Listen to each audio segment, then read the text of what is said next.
नेता है झारखंड के जो बोल रहे हैं 1932 का खतियान चलेगा, 1932 का खतियान जिसके पास नहीं होगा वो झारखंड से अलग हो जाएगा, झारखंड से उनको भगा दिया जाएगा। उस नेताजी से पूछना चाहता हूँ। मनीष कश्यप जी एक अच्छे पत्रकार, मैं उनको मानता हूँ, आज भी अभी भी मानता हूँ। भले 1932 के मामले में मैं उनका विरोध करता हूँ और मैं कह सकता हूँ कि वे दोस्तों, सन ऑफ बिहार मनीष कश्यप और टाइगर जयराम महतो के बीच की जो दुश्मनी है वो आज की नहीं है बल्कि काफी पुरानी है और ये बात मुझे आज पता चला है। दरअसल आज मैं जब YouTube पर वीडियो देख रहा था तो मेरे सामने एक ऐसी वीडियो आ गई जिसमें एक तरफ मनीष कश्यप टाइगर जयराम महतो पर हमला कर रहे थे तो वहीं दूसरी तरफ टाइगर जयराम महतो जो है वो भी मनीष कश्यप पर हमला कर रहे थे।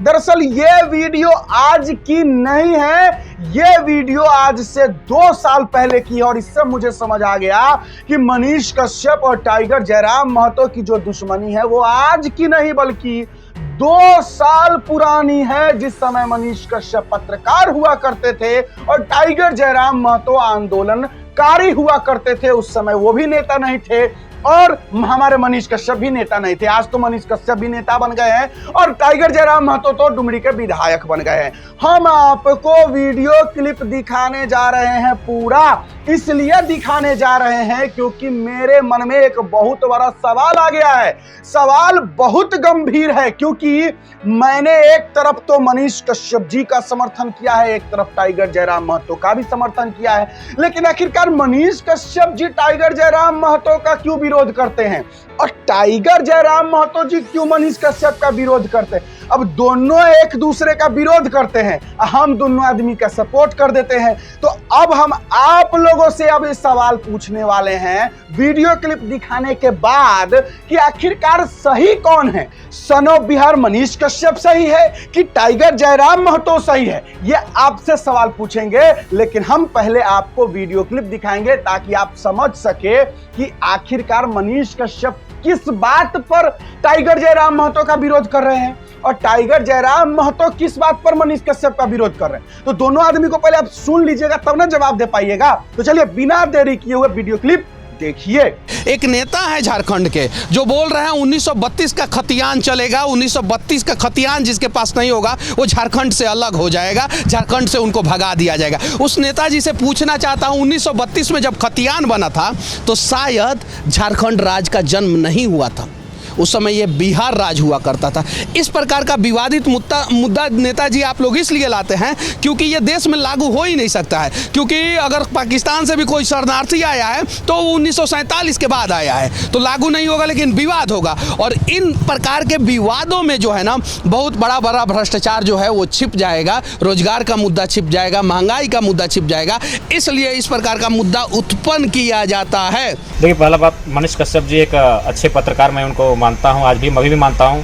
भले 1932 के मामले में मैं उनका विरोध करता हूं और मैं कह सकता हूं कि वे इस मामले में निष्पक्ष नहीं है, इस मामले में वे भी स्वार्थी हैं। बाकी वे अच्छे पत्रकार थे, लेकिन फिलहाल 1932 की जो बात नहीं करेगा वो कितना भी अच्छा रहेगा, मैं उसका समर्थन नहीं कर सकता हूँ। रहा सवाल, मैं मनीष कश्यप जी को लॉजिकली उत्तर देना चाहूँगा। जो उन्होंने कहा कि 1932 उस समय भारत आज़ाद नहीं हुआ था तो उसे आप कैसे आधार मान सकते हैं? उनसे सीधा सा सवाल यही रहेगा कि झारखंड में CNT कानून भी है। तो सबसे पहले बात, आप झारखंड को जानते नहीं है ठीक से। आप अगर जानते तो इस तरह का बयान नहीं देते। 1908 का CNT कानून आज भी झारखंड में मान्य है। तो जब 1908 उस समय भारत आज़ाद नहीं था, वो CNT कानून आज भी झारखंड में मान्य है, तो 1932 क्यों मान्य नहीं होगा? दूसरी बात, वे बात करते हैं 1935 की, मैं बात करता हूँ 1935 का जो कानून था, जिसे शायद भारतीय कानून अधिनियम कहा जाता है या फिर कुछ नाम हो सकता है, मैं कंफर्म नहीं पा रहा हूँ। यानी भारतीय कानून जो 1935 में बना था उसी की सारी धाराएं संविधान में इंक्लूड की गई हैं। तो उस हिसाब से भारतीय संविधान भी गुलाम भारत में बना है और उसकी आधारशिला तो गुलाम भारत में तय हुई थी। 1946 से भारतीय संविधान बनना स्टार्ट हो चुका था। भारत आजाद 1947 में हुआ था, लेकिन संविधान बनने की प्रक्रिया 1946 से स्टार्ट हो चुकी थी। तो उसे आप क्या कहेंगे? तो मेरा यही प्रश्न रहेगा पूरे हिंदुस्तान से, और विशेषकर जो बिहार, बंगाल और यूपी राज्य के जो लोग हैं जो झारखंड को लेकर दोहरी मानसिकता रखते हैं, उन्हें बाकी राज्यों से कोई आपत्ति नहीं हुई। गुजरात में अधिकार नहीं मांगते, वे महाराष्ट्र में अधिकार नहीं मांगते, जानते हैं कि वे लोग स्ट्रांग हैं, उनसे लड़ नहीं पाएंगे, उनसे भिड़ नहीं पाएंगे। और बिल्कुल आप क्यों लड़ेंगे?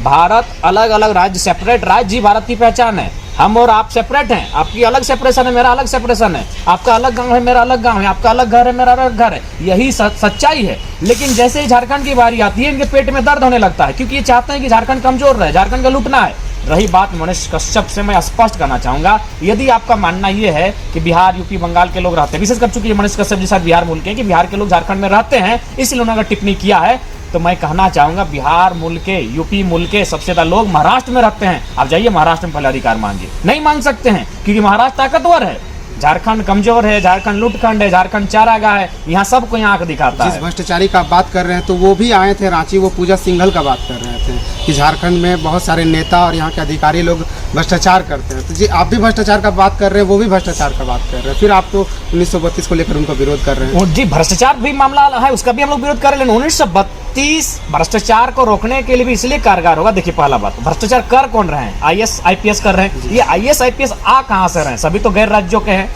क्या पूजा सिंघल हमारे झारखंड की नहीं है?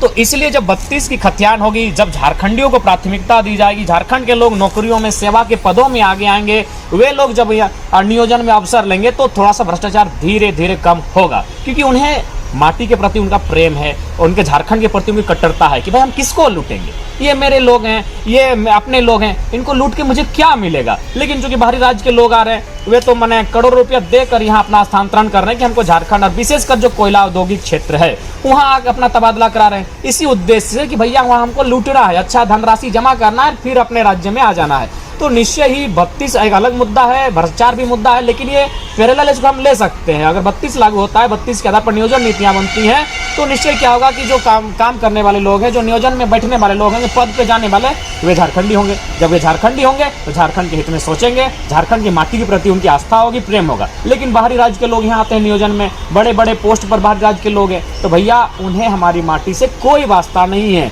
उसके बाद हमने तो कभी बिहार का विरोध नहीं किया है, हमने लॉजिकली विरोध किया है। हम पहला बात तो बिहार का हमने सम्मान किया है कि सबसे ज़्यादा IAS IPS हमारा बिहार देता है। हम गर्व महसूस करते हैं कि हमारा पड़ोसी राज्य सबसे ज़्यादा IAS IPS देता है। बंगाल में सबसे ज़्यादा पढ़े लिखे तेज तरार लोग होते हैं, जो आज बाबू भी कंपनी में जितने आ रहे हैं सब बंगाल के हैं। हम बंगाल का वहाँ सम्मान करते हैं कि आप लोग पढ़े लिखे, लेकिन भैया आप अगर मेरे अधिकार को छीनिएगा तो फिर वहाँ विरोध करेंगे। वो हम तब आपका सम्मान करते हैं जब आप सबसे ज़्यादा IAS IPS देते हैं, लेकिन फिर हम वहाँ आपका विरोध करते हैं कि आपके IAS हमारे यहाँ आने के बाद गलत नीति बनाते हैं। बेलगड़िया में आप ऐसा प्रोजेक्ट बनाते हैं कि बाहरी लोगों को यहाँ बसाने का काम करते हैं, वहाँ हम विरोध करेंगे। आप IAS ही हैं, हम आपका उस नीति का समर्थन किए कि आप अच्छे IAS बन के बिहार में सबसे IAS IPS बन रहे हैं, उसका हम नमन करते हैं। लेकिन फिर वही IAS IPS जब झारखंड आता है और गलत नीतियां बनाता है, हम विरोध करेंगे। क्या किया आपने? बेलगड़िया सिंदरी को चौपट कर देंगे। कौन? IAS।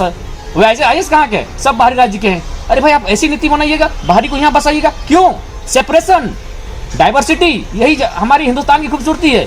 डाइवर्सिटी में यूनिटी यहाँ की खूबसूरती है। आप डाइवर्सिटी को भंग नहीं कर सकते। जिस IAS की आप बात कर रहे हैं, हमारे मंत्री भी तो मिले हुए हैं, बहुत सारे हमारे विधायक भी तो मिले हुए हैं, हमारे मुख्यमंत्री भी तो मिले हुए हैं। हम मिले हुए इसलिए हैं, मैंने स्पष्ट कहा कि अगर आप जयचंद की बात करें या फिर झारखंड आंदोलन में गद्दारों की बात करें, बिरसा मुंडा को पकड़ाने वाले गद्दार थे, निर्मल दा की सूचना देने वाले झारखंडी गद्दार थे, शक्ति महतो को हत्या में शामिल झारखंडी गद्दार थे। गद्दारों की संख्या है यहाँ पर। उन्हें कोई मतलब नहीं है कि राहुल का परिवार क्या होगा, शक्ति को क्या होगा, उसे कोई मतलब नहीं। मेरा परिवार जिए खाए, हमें कोई दिक्कत नहीं। क्या है 1932, क्या है नियोजन, क्या है भूखमरी, उससे कोई मतलब नहीं। अगर मेरा परिवार ठीक से चल रहा है भैया, तो हमें कुछ मतलब नहीं है। वो कहावत है ना कि अपना काम बनता भाड़ में जाए जनता, वही आज झारखंड के नेताओं की है। और निश्चय ही आने वाले दिन आज जब आप सामना होगा तो स्पष्ट पता चलेगा कि ये लोग अलग अलग देशों में वीजा बनाकर निकल चुके हैं। जब झारखंड में भूखमरी आएगी, जब झारखंड में कुपोषण बढ़ेगा, जब झारखंड के लोग त्राहिमाम मचाएंगे एक दिन। अगर नीति नहीं बनती है झारखंड के पक्ष में, तो एक दिन ऐसा आएगा कि झारखंड के लोग इंसान को चबाने के लिए दौड़ेंगे। आएगा वो सिचुएशन,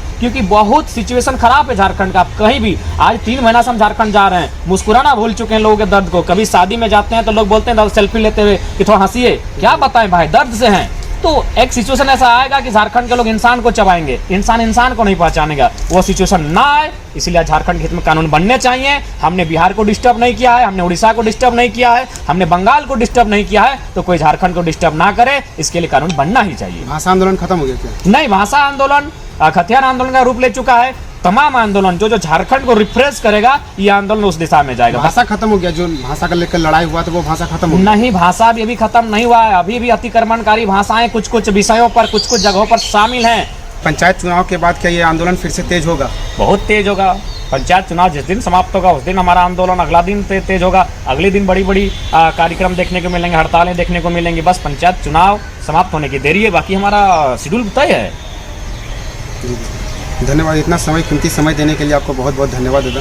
धन्यवाद आपका भी। और सीधा मनीष कश्यप जी को मैसेज जरूर दे दीजिएगा कि पहली बात आप झारखंड को जान लें। झारखंड जब बिहार में भी था तो हमने बिहारी कल्चर को स्वीकार नहीं किया था। हम जब बंगाल प्रेसिडेंसी में थे हमने बंगाल प्रेसिडेंसी को नहीं स्वीकार किया था। छोटा नागपुर हमारी अलग पहचान है, इसीलिए पहले आप झारखंड को जानिए, फिर झारखंड में कोई टिक्का टिप्पणी कीजिए। आप अगर कानून की बात करते हैं पहले आप कानून खुद पढ़िए। मुझे लगता है आप एक अच्छे पत्रकार हो सकते हैं, लेकिन कानून की जानकारी रखने वाले नहीं हो सकते हैं, इतिहास की जानकारी रखने वाले नहीं हो सकते हैं। इसीलिए झारखंड, और मेरा सबसे मैंने एक आश्चर्य की बात है कि झारखंड के मामले में ये लोग दोहरी नीति क्यों रखते हैं। सभी लोग देखते हैं जब झारखंड की बात आए तो दोहरी नीति रखते हैं। जाइए ना भाई, मैंने आपके लोग कहाँ नहीं है, महाराष्ट्र में है, बंगाल में है, गुजरात में, वहाँ बात कीजिए अपनी भाषा की, वहाँ बात कीजिए कि हमें 10% रिजर्व दिया जाए, वहाँ जाइए और दबदबा दिखाइए। झारखंड को आज भी लोग कमजोर मानते हैं और हम भी स्वीकारते हैं कि बिरसा निर्मल के बाद झारखंड में उलगुलान कमी होने के कारण तो झारखंडी वे भी सुस्त पड़ चुके हैं, इसीलिए कमजोरी थोड़ा दिखी है, अब मजबूती में उसको तब्दील किया जा रहा है। तो ये लोग मुझे समझ में नहीं आता है, इनका एक ही मोनोपोली है कि झारखंड खनिज संपदा का प्रदेश है, इसे अगर लूट खंड करना है, इसे लूटना है तो भैया यहाँ के लोगों को दबा रखना होगा, यहाँ के लोगों को हाशिए पे रखना होगा।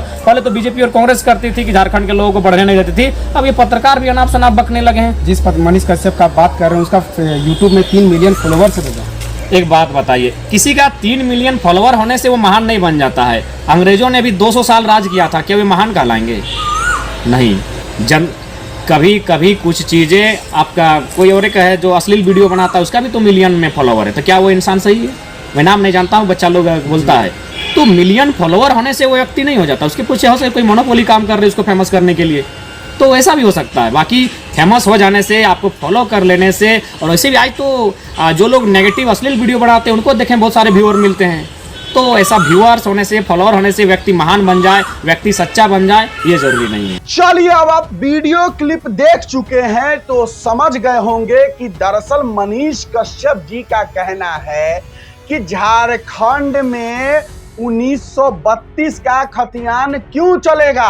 अब 1932 का खतियान का मतलब बहुत लोग समझ रहे होंगे, बहुत लोग नहीं समझ रहे होंगे, समझाना चाहते हैं। देखिए, टाइगर जयराम महतो जी का कहना है कि जो झारखंड के निवासी है, मूल निवासी है, जो झारखंड में जिनका 1932 से पहले जो है जन्म हुआ, चाहे 1932 में जिनका रजिस्ट्री जमीन का हुआ या 1932 में जिनके पास जमीन था झारखंड के लोगों के पास, झारखंड में वही लोग रह सकते हैं। 1932 के बाद जिन भी बाहर के, बिहार के, चाहे उत्तर प्रदेश के, चाहे कहीं भी दूसरे स्टेट के अगर लोग झारखंड में बसे हैं, 1932 के बाद जमीन का रजिस्ट्री करवाए हैं, तो वो लोग बाहरी हो गए, उन लोगों को झारखंड छोड़ना होगा, ऐसा टाइगर जयराम महतो जी का कहना है। और मनीष कश्यप जी का सीधा सा कहना है कि भाई ऐसा थोड़ी होता है, 1947 में देश आजाद हुआ तो, और झारखंड जो है 2000 में बना, तो झारखंड और बिहार तो 1932 में एक के था ना, 2000 में ना अलग अलग हुआ, तो क्यों आज जो बिहारी है झारखंड में रहता है वो क्यों भागेगा?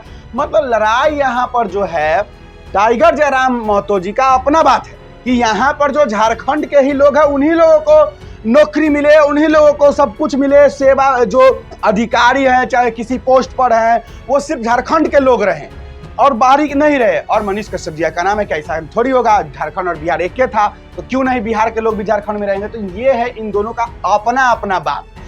आप बताइए कि मनीष कश्यप जी सही हैं कि टाइगर जयराम महतो जी सही है, कि दोनों सही है, हम गलत है, कि आप गलत है? हम कुछ नहीं बोलेंगे, आप दोनों चीज सुन लिए हैं, वीडियो क्लिप देख लिए हैं, अब आपका राय विचार क्या है? कमेंट बॉक्स खुला है, आपके कमेंट का हमें इंतजार है। बस आज के लिए इतना ही है। मेरा नाम बिट्टू सिंह है, आप इस वीडियो को द बिट्टू सिंह पर देख रहे होंगे। मुझे दीजिए इजाजत, जय हिंद।